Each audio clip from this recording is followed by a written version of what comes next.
What is going on, everybody? This is Fritz, and this is a tutorial for a very neat effect I like to call the scaly ghost effect. So as you can see here, it kind of scales out. Pardon me for not having a nice preview done. Let me just hit play up here so we kind of ran previews in a decent method. So you can see here in super slow motion, so it's actually cool to see the effect this way. He makes the shot, and then the screen begins to morph out to the corners. You can see right there, you can see it pretty well. It's coming off the scope, coming off the plus 500, and it just sort of zooms out to the corners of the screen, and it's just a really overall a nice effect. I quite like this one a lot. It's one of my favorites for DMB edits and such. So that we can watch it now, kind of like fast mode. You can see there it goes whoosh out like that to the side. It's kind of hard to tell, but when you actually do the editing, it works. So first things first is the Twixtor. So now all I did was, like you can see here, he's in the scope. If I go over here, he's no longer in the scope. So pretty straightforward. Twixtored that at 100, went over here and Twixtored it at 15. Numbers are optional. You don't even really need Twixtor. The only thing that's important is this frame right here.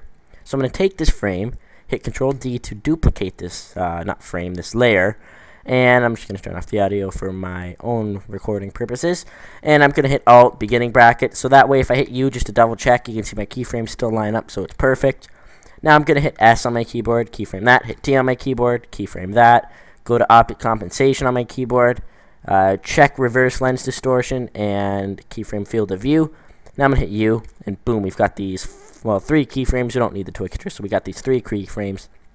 Nice and easy. So I'm going to go over about 3/4 of a second, and I'm going to change the Field of View to 135. So now if your thing doesn't look all warpy like that, and it looks like that, like a ball, you didn't check Reverse Lens Distortion, so make sure you check that so it comes out. And if you just kind of take a gander of it now, you see it just kind of morphs out, and it's a little bit weird like this, but we're going to fix that. Change the scale to 135 so it zooms in and looks even more ugly until you change the opacity down to 0, and then we can't see it. Go figure.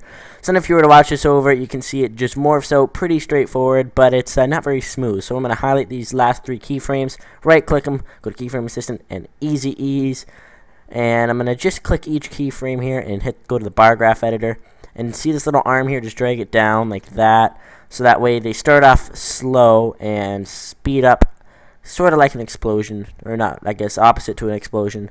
And look really nice. So just do what I did there. And it's pretty straightforward. So this effect is pretty easy, but it's really effective. And it looks great with a nice CC.